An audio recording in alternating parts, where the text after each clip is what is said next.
La littérature, on le sait, aborde tous les sujets. Même s'il me semble que de nombreux écrivains sont fascinés par la question du mal, enfin, de ce qu'ils considèrent comme le mal. Aujourd'hui, nous recevons Julien Anaki qui vient nous parler de Sodome, un roman bien étrange dont le titre nous dit déjà ce dont il est question. Vous voulez en savoir plus? Restez avec nous pour le décryptage.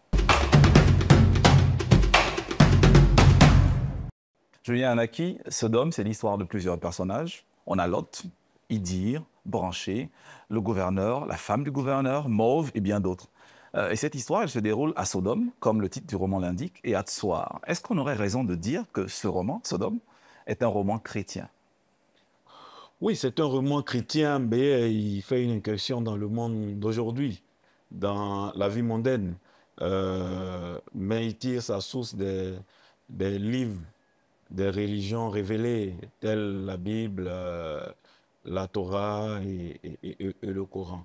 Donc oui, il est chrétien, mais il est plus religieux que Il est beaucoup chrétien. plus religieux. Ouais. C'est vrai que vous parlez ici de l'allusion que vous faites parfois au Coran, à la Torah et tout, mais il y a beaucoup plus de références chrétiennes que de Oui, références islamiques ou judaïques. à la base, je suis chrétien, donc je ne peux me sentir à l'aise que dans les écrits chrétiens, que je connais le mieux, mais je ne doute pas que la Torah et le Coran partagent les mêmes avis sur la question. Donc j'ai essayé de relier les trois pour sortir le message que je voulais sortir, mais j'apprécie que vous ayez lu l'ouvrage parce que les personnages que vous citez, si on ne lit pas l'ouvrage, on peut pas les connaître. Écoutez, je crois bien que c'est mon travail de lire les ouvrages. C'est le moins de respect que je dois aux écrivains, aux écrivaines que je reçois sur ce plateau. Roman chrétien, pourquoi un roman chrétien d'ailleurs? Il- Il il- y a le roman politique, il y a le roman de guerre, il y a c'est le un choix. roman sur l'amitié. Pourquoi le roman chrétien? C'est un choix. C'est un choix.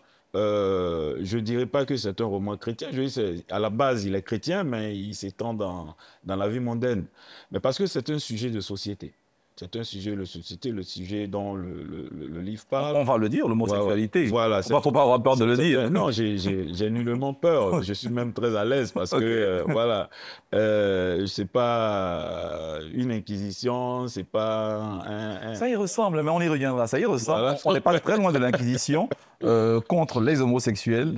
Mais je reviens, si vous refusez le terme roman chrétien, pas de problème, je ne serai pas totalement d'accord avec vous parce que les références sont entièrement chrétiennes, principalement chrétiennes. Oui, parce que pour moi, la morale découle de Dieu. Et qui dit Dieu dit le christianisme, dit le judaïsme, dit l'islam. Voilà, donc pour moi, c'est des valeurs sur lesquelles les sociétés s'appuient pour évoluer. C'est-à-dire que toutes les valeurs qu'on essaie de respecter aujourd'hui, ce sont des valeurs qui, à la base, sont tirées de nos dieux. Même l'Afrique traditionnelle a ses dieux qu'ils appellent dieux. Nyamiekpli pour les Baoulés, voilà, Kolokyo pour les Sénoufos. Bon, donc c'est Dieu. Vous publiez un roman chrétien, vous dites que c'est un roman religieux, soit. Pourquoi publier un roman religieux aujourd'hui? Est-ce que vous voulez nous dire que le monde va tellement mal que seule la littérature religieuse serait capable de guérir ce monde-là? Oh non, la littérature religieuse peut apporter l'évangélisation, peut ouvrir l'esprit, mais il ne peut pas à lui seul guérir le mal. C'est une volonté populaire pour guérir ce mal, si vraiment il y a mal. Je pose la question dans l'ouvrage parce que, comme je le disais, Non, excusez-moi, Julien Lacqui, vous ne posez pas la ah question. si. Non, vous ne posez pas la question, vous indexez le mal. Non, nous, oui, mais Et on va en parler on va parce en qu'il y parler a énormément d'extraits qui montrent clairement que vous portez un jugement moral sur certaines pratiques. C'est Oh, très facile de dire aujourd'hui, non, je pose la vous ne posez pas de questions, c'est pas un roman qui questionne, c'est un roman qui condamne. c'est un roman qui est interrogation. C'est un roman, si vous l'avez lu, je le sais. Je l'ai lu, là, Oui, à la dernière donc page. il est interrogation. Non, Il y a beaucoup il est d'interrogations condamnation. dans le roman. Mais Il y a ce qu'on appelle la thèse, il y a ce qu'on appelle l'antithèse, il y a ce qu'on appelle le dépassement. Donc, je suis dans tous ces segments-là dans l'ouvrage. Donc, à un moment donné, oui, j'ai dit ci, j'ai dit ça, mais au fait, est-ce que ces personnes-là sont vraiment hors du commun? Est-ce que ces personnes-là doivent être rejetées? C'est des questions que je pose dans le roman. Pourquoi est-ce que ces personnes-là s'habillent de cette façon? Je vais lire un extrait de votre chronique. C'est les 2 premiers paragraphes. Vous écrivez « Que mon message soit intelligible. Je ne suis pas homophobe. Je n'ai aucune haine contre celui qui opère des choix sexuels différents des miens. Quelquefois, la vie se nourrit de différences. » Il faut continuer. « Je suis simplement choqué en tant qu'Africain et croyant en des valeurs qui m'ont été enseignées depuis ma tendre enfance, de tout le commerce et des normes sociales dont on veut vêtir l'homosexualité. Pour moi, cela peut renvoyer à ériger l'adultère, le vol, la pédophilie, l'échangisme en normes à inclure dans nos habitudes désormais. » Déjà, quand quelqu'un commence par « je ne suis pas raciste, je ne suis pas homophobe, mais », il y a déjà un problème. Ah ouais? Là, la question que je vous pose, c'est, vous rangez l'homosexualité dans une liste de crimes et de délits. Non, ce n'est pas moi qui range l'homosexualité. Vous dites, pour moi, voilà. Cela peut renvoyer à ériger. Cela peut. Donc, il y a nuance. Hein. Pour moi, cela peut. Oui, peut. Il y a nuance. Ce n'est pas cela renvoie. C'est cela peut renvoyer. La nuance, c'est que si vous dites que voler est bien, donc vous direz que braquer est bien. Julien Anaké, j'ai l'impression que... Voilà. Donc, c'est-à-dire il ne faut pas, de tous les mots, de tous les supposés mots, extraire un pour dire qu'il est bien et puis laisser les autres. Voilà. Ou bien on fait dans la globalité, ou alors... Je suis simplement choqué en tant qu'Africain et croyant en des valeurs qui m'ont été enseignées, de voir de tout le commerce et des normes sociales dont on veut vêtir l'homosexualité. Tout à fait. Vous êtes choqué. Oui, je suis choqué. Pourquoi? Oui, mais le livre le dit, puisque c'est pas ma culture. Voilà, ma société, la société dans laquelle j'ai grandi est normée. Elle est balisée par des valeurs. Et quand on transgresse ces valeurs, moi, ça me choque. Ouais. C'est aussi simple que ça. Julien, chez moi, c'est un homme et une femme qui se marient. Ce n'est pas 2 femmes qui se marient. Dans ce cas... Quand on transgresse ça, moi, ça me choque. Mais ce n'est pas ça le problème. Le problème, c'est de vouloir l'imposer à tout le monde. C'est là où il y a le problème, en fait. Sinon, s'il y a des familles qui l'acceptent, moi, ma famille ne l'accepterait jamais. Mais s'il y a des familles qui l'acceptent, tant mieux. Mais il ne faudrait pas que, à l'exemple d'une seule famille, on joigne tout le monde entier. Non, là je dis que ce n'est pas correct. Julien Anaké, voilà. Au final, vous êtes homophobe. Non, je ne suis pas homophobe. Parce que tout le propos que vous tenez là, c'est quoi l'homophobie? C'est simplement être contre l'homosexualité, c'est ce que vous dites à l'instant. Non, c'est de haïr les homosexuels. Non, c'est pas haïr. Tout ça. La phobie signifie peur. Ouais. La phobie, c'est pas la oui, mais dans notre... c'est la peur de l'homosexualité. Dans notre pratique vous en avez peur, visiblement. Non, je n'ai pas peur de l'homosexualité parce qu'elle ne peut pas me toucher. Non, vous avez peur, pas pour vous, mais pour la culture africaine. Mais j'ai des amis qui sont homosexuels. Il y a des gens que ce n'est pas des amis proches. Un peu comme un blanc dirait, j'ai des amis qui sont noirs, même s'il est raciste. J'ai des amis qui sont homosexuels, mais pas... non, ce n'est pas la même chose. J'ai des amis qui sont homosexuels, mais ouais, ce n'est pas vraiment des potes-potes, mais ils connaissent ma position par rapport à leur pratique. Ils savent que ça, ils le font quand ils sont ailleurs, mais avec moi, ils ne peuvent pas en parler. Parce que je lui dirais que tu es dans le faux. Et c'est ma conviction. Alors, parlant de conviction, il y a quelqu'un d'autre qui n'est pas avec nous, qui a une conviction, qui va juste convertir en question. C'est l'instant lecteur.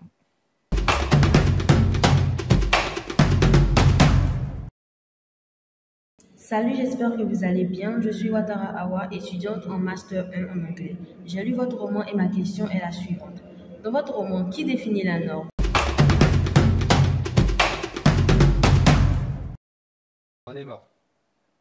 Alors, c'est une question que moi-même je me pose, hein, qui définit la norme. Parce que quand on voit la manière dont nos sociétés évoluent, la manière dont on veut imposer des cultures à des sociétés, c'est une question que je me pose dans l'ouvrage qui définit la norme. Pour moi, c'était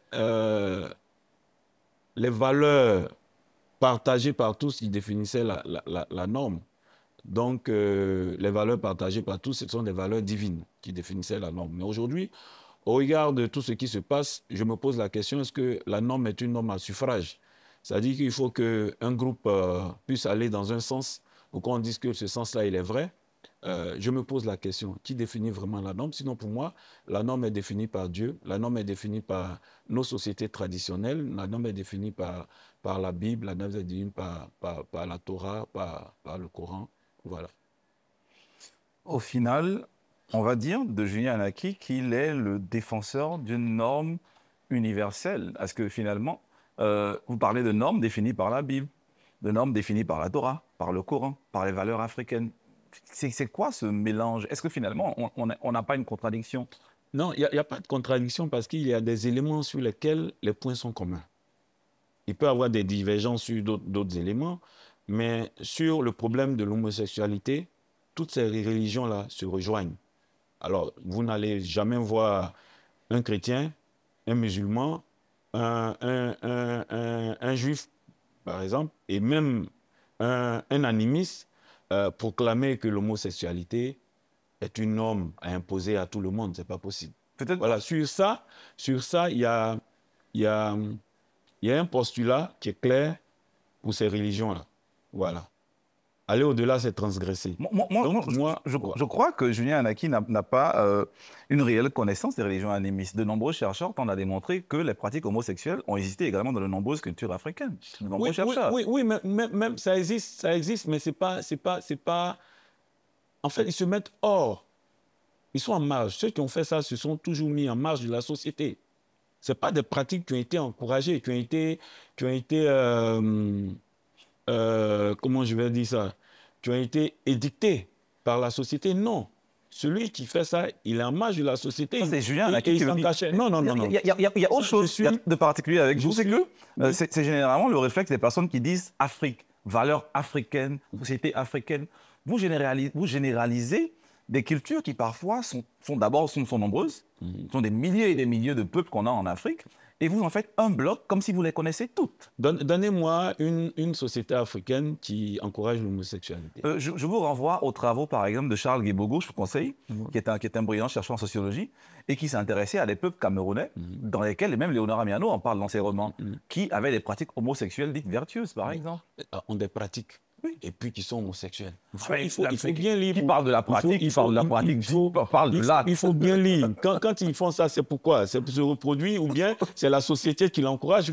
Non, il faut voir ceux pour qui la pratique de l'homosexualité sert à gravir des échelons dans la spiritualité. On va revenir au parce que je pense bien qu'on commence à partir dans un délire dont je ne serai pas responsable. Alors, qui a commencé? À la page 49, vous écrivez « La recherche du pouvoir mystique et le culte à des dieux immondes ont changé. À une allure homéopathique, les habitudes des populations. La perversité, les rapports homosexuels s'étaient installés comme norme à Sodome. » C'est quoi les dieux immondes? C'est les dieux qui appellent à sacrifier, par exemple, des êtres humains pour se glorifier. C'est des dieux qui appellent, par exemple, à des rapports que je dirais pas permis. Voilà. Pour tirer leur puissance. Les dieux immondes, c'est aussi les sorciers. Les sorciers sont des dieux, les sorciers. Oui, mais pour des gens, les sorciers sont des dieux. Ok, voilà. Je l'apprends avec vous. Voilà. Pour des gens, les sorciers sont des dieux. Pour des gens, les féticheurs sont des dieux. Pasteur Julien Anaki, on a beaucoup parlé. Non, je ne suis pas pasteur. On a beaucoup parlé. Je suis loin des pasteurs. Il n'y a pas de problème. On va marquer une petite pause, histoire pour nous de rendre hommage à une figure de la littérature africaine, une très grande figure, dans la rubrique Les Grandes Plumes. Wole Soyinka, né le 13 juillet 1934 à Abeokuta, au Nigeria, est un écrivain et metteur en scène nigérien. Lauréat du prix Nobel de littérature en 1986, il est le premier auteur noir à en être honoré. Artiste prolifique et éclectique, il a écrit de nombreuses pièces de théâtre, mais aussi des récits autobiographiques, des recueils de poèmes et de nouvelles, des romans, ainsi que des essais politiques et littéraires. Réputé pour la richesse de son imagerie poétique et la complexité de sa pensée, il compte parmi ses chefs-d'œuvre la tragédie anticolonialiste, La mort et l'écuyer du roi, paru en 1975.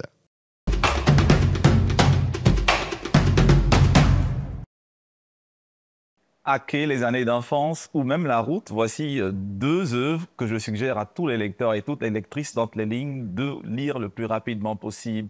Julien Naki, un mot à dire sur Wole Soyinka? C'est une grande figure de la littérature africaine et de la littérature mondiale. Alors, il a été prix Nobel de littérature.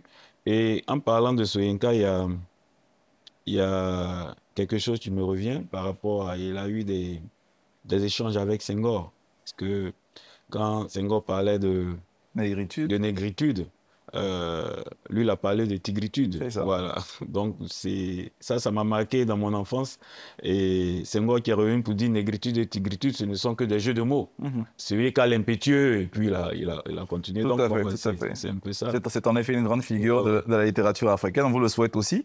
Mais revenons au cœur de notre texte. C'est vrai qu'on a beaucoup parlé du sujet de l'homosexualité, de votre prise de position, mais ce roman, il est peuplé de nombreux personnages. Et ce qui revient le plus, c'est que tous les personnages dits homosexuels ou même transsexuels, comme Oxo par exemple, finissent mal. Tous finissent mal. Ah ouais? Oui, tous. Ah ben c'est pas ma volonté. Hein. Et pourquoi? C'est la volonté de la main qui Alors, écoutez, c'est facile de se cacher derrière des propos, disons, animistes, de se détacher de soi pour croire qu'on invente quelque chose qu'on ne maîtrise pas. Vous décidez, vous, de faire mal finir tous les personnages. En résumé, le roman veut enseigner que moi, je ne partage pas la pratique homosexuelle. De l'insérer dans une société comme la nôtre. Je ne partage pas cet avis. Mais s'il y a des gens qui le sont, il faut les laisser vivre cette vie-là. Donc pour moi, l'homosexualité... C'est la raison pour laquelle tous les personnages pour moi, l'homosexualité transsexuels meurent. Pour moi, l'homosexualité conduit à la pète. Ce n'est pas une mort physique, forcément. Hein. En tout cas, ici, ça oui, parce que c'est un roman. Il faut attirer le lecteur par des images fortes, c'est tout. Mais ça peut être une mort spirituelle. Voilà. Il peut y avoir une mort sociale. Quand tu rejettes de la société, tu es mort socialement. Voilà. Quand l'âme est vide, c'est une mort. Julien Naki, votre Dieu, votre morale divine, est-elle une morale universelle qui s'applique à tous les peuples?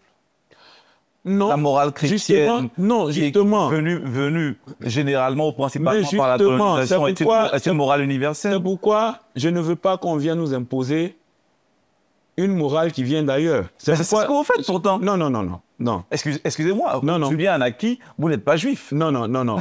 Vous n'êtes pas occidental. Oui, je ne suis pas juif, je ne suis pas occidental, mais je ne veux pas qu'un autre peuple vienne dire à mon peuple que l'homosexualité est une norme à partager dans ma société. Voilà, moi, c'est tout.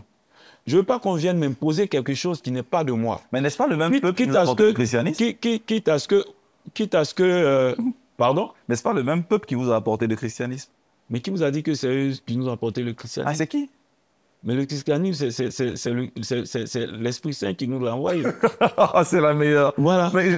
C'est l'Esprit Saint qui nous l'a envoyé. Il s'est dépassé tout cela. Parce que de toutes les façons, on aurait entendu parler du Christ. Et vous savez que nous venons, pour la plupart des peuples qui sont en Afrique occidentale, viennent de l'Égypte. Ça, vous le savez. J'avoue qu'intellectuellement, je ne partage pas cette lecture. Bon, d'accord. Donc, c'est un choix intellectuel. C'est ce qui est un autre sujet. On aura le temps de refaire le débat. Cette fascination pour l'Égypte, je ne l'ai pas. Mais je reviens à la question. Votre morale. Pour moi, même si ça nous a été imposé, je faisais une parenthèse en disant que ça a été imposé par l'Esprit Saint, mais même si ça nous a été imposé, mais nous avions toute la latitude d'apprécier. Est-ce bon? Est-ce mauvais? Voilà. Après, nous, on fait notre choix.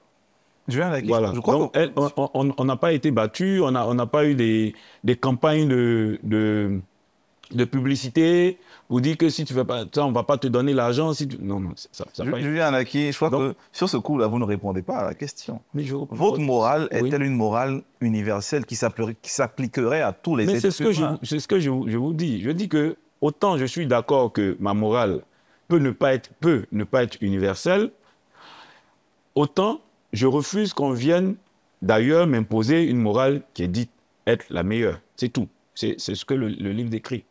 Voilà. Donc, je ne dis pas que nous, en Afrique traditionnelle, on est polygame. L'Afrique traditionnelle est polygame. Mais est-ce que nous, on va imposer ça ailleurs? Non. Donc, quand vous êtes dans des pratiques qui ne sont pas les nôtres, il ne faut pas venir nous les imposer. Voilà. Laissez les gens vivre leur vie. Celui qui veut le faire, il le fait. Sans problème, on n'a jamais battu quelqu'un ici parce qu'il est sexuel. Ah, si. Oh, non, Récemment, il y a eu une agression, il y a eu oui, des meurtres. Oui, mais tout simplement... Depuis peu, ils ont été parce marginalisés qu'on a essayé... par le passé. Tout simplement parce qu'il fut un moment... Ces personnes-là vivaient depuis longtemps. Hein. Comme ça, il n'y avait pas de problème. C'est parce qu'on a essayé d'institutionnaliser la chose. C'est ce qui a révolté les gens. Vous justifiez ça? Non, je ne justifie pas. Non, c'est pas... Non, la vie de quelqu'un, c'est pas... Ouais. La personne a choisi son mode de vie. Il faut laisser la personne vivre son mode de vie. Moi, je n'ai pas de problème avec ça. Il y a deux Julien Anaki. Il y a un Julien Anaki non. de la télévision. Non. Et il y a un Julien Anaki dans ce roman. Non, vous ne me cernez pas bien. Il y a une forme de cruauté absolue. Non, pour moi, X peut être homosexuel. Il vit sa vie. Je n'ai pas de problème avec lui. Mais il ne faudrait pas que cette personne-là vienne ou bien vienne avec un lobby pour essayer de nous imposer ce mode de vie. C'est la limite pour moi à ne pas franchir. Sinon, Dieu va frapper. Il frappera. Dernière question, pasteur Julien Anaki. Oh. Ne pas me mettre en porte-à-faux avec les pasteurs. Est-ce que vous pensez que le rôle de l'écrivain, c'est d'être un moralisateur? Oui, je pense. Je pense que la première des choses, c'est d'apporter un peu de lumière à la société. Ça, c'est le premier rôle de l'écrivain. Pour moi, c'est les fonctions de la littérature, hein, en découle, mais en utilisant des gens différents. Voilà. Soit à travers le roman, soit à travers le poème, il y a le théâtre, mais il faut être utile à la société. Il faut essayer de remettre la société sur les rails, même si nous-mêmes, très souvent, nous ne sommes pas sur les rails, mais il faut essayer de mettre la société sur les rails. C'est notre voix, c'est notre plume qui peut emmener cela. Si on nous lit, tant mieux. Si on ne nous a pas lu, au moins on a le sentiment d'avoir prêché. Voilà. Que de se taire et de regarder les choses se faire. Vous savez, il y a des personnes qui disent qu'elles ont un don de Dieu. Et puis elles sont assises à la maison. Elles ne disent rien, elles disent je reçois des messages, mon chien, mais je ne peux pas dire non. Quand vous recevez, il faut donner. Quand vous avez un don, il faut le partager. Et moi, je pense que ce livre m'a été inspiré par Dieu. Voilà, c'est ce que je pense. On peut en discuter, mais je pense qu'il m'a été inspiré par Dieu. Parce que écrire sur l'homosexualité, ce n'est pas évident. Mais j'ai eu cette force-là de le faire. Et Josué Guébo, qui a préfacé ce livre-là, quand il a fini de le lire, il m'a dit, quand je lui allais récupérer la préface, il m'a dit, ton livre mérite un prix, mais tu n'auras pas de prix. C'est Josué Guébo qui a dit, on attend qu'il crée son prix pour vous le remettre à nous personnellement. Tout simplement parce qu'il y a un lobby très puissant auquel tu t'attaques. Mais moi, je ne m'attaque à personne. Je pose des questions. Très bien. Je crois que l'homosexualité est une thématique qui a été abordée dans notre littérature de plusieurs façons, même africaine ou internationale. Absolument. Je ne me prononcerai pas sur le fait que vous avez été inspiré par Dieu. C'est vous qui le dites, on va vous croire.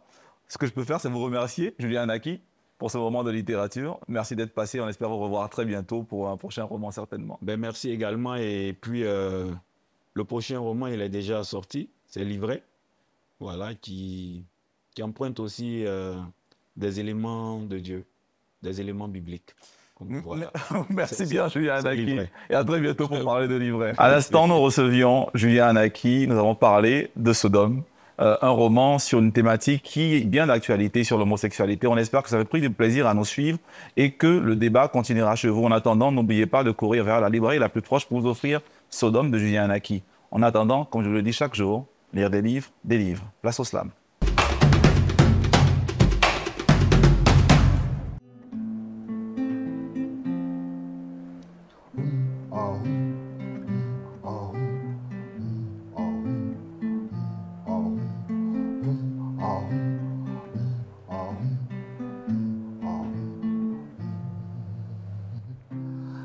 Lokadiran bengoningon kudu karibai wole.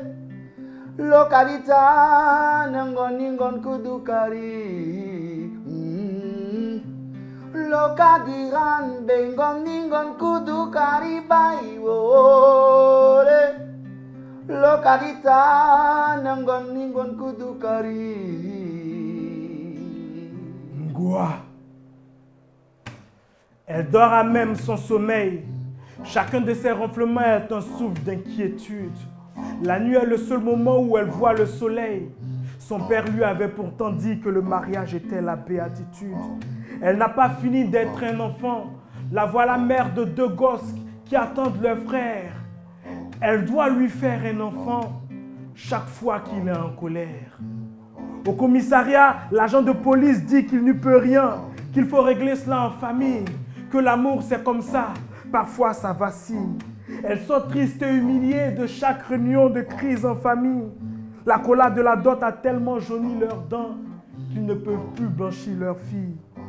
Elle sait que plus jamais elle sera une femme. Son avenir est clair, comme le regard d'un myope. Mais seul sous cette douleur, Ramakam veut prendre de la cam et quitter définitivement les pages de David Diop.